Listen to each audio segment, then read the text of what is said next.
सुर्खेतकी इनिसा बिकमाथि बलात्कारपछि हत्या भएको छ। उनकी आमाका अनुसार खुनै खुन रगतै रगतले लतपतिएको अवस्थामा उनको शव फेला परेको थियो र त्यही घटनास्थलबाट एकजना युवा पनि पक्राइ परेको भन्ने र उहाँको मम्मीले भनिसक्नु भएको छ।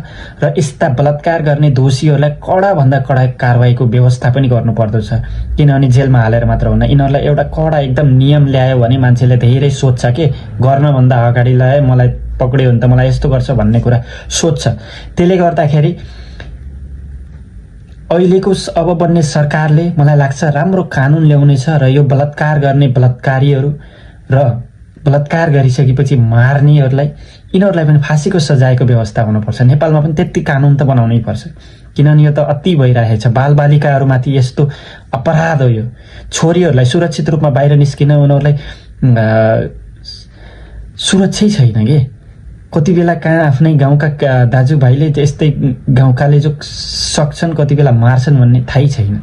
त्यही भएर छोरीचेलीलाई सुरक्षित राख्नको लागि भए पनि अब आउने नेपाल सरकारले चाहिँ कानुन कडा बनाउनुपर्छ र इनिसा 16 वर्षे इनिसा बिचरा 16 वर्षै भर्खर ट्युसन पढ्न जाँदै रहेछन्। ट्युसन पढ्न जाँदै गर्दाखेरि ती अपराधीहरूले बलात्कार गरेर मारेछन्। बिचरा उनको डाक्टर बन्ने इच्छा, उनको बाबा चाहिँ विदेशमा हुनुहुन्न रहेछ, परदेशमा कमाएर छोरीलाई डाक्टर बनाउने, छोरीको इच्छा पुरा गर्ने भनेर लागिराख्नु भएको रहेछ।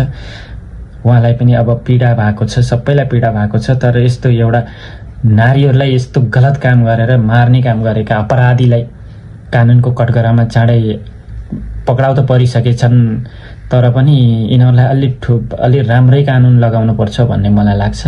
र कानुन पनि सच्याउन जरुरी छ। कानुन चाहिँ राम्रो कानुन बनाउनु पर्छ र यी अपराधीहरूलाई जति सक्दो चाँडो यिनीहरूलाई कारबाही गरिहाल्नुपर्छ र यिनीहरूलाई अदालतमा उभ्याइहाल्नुपर्छ भन्ने मलाई लाग्छ है त। हजुरहरूलाई के लाग्छ?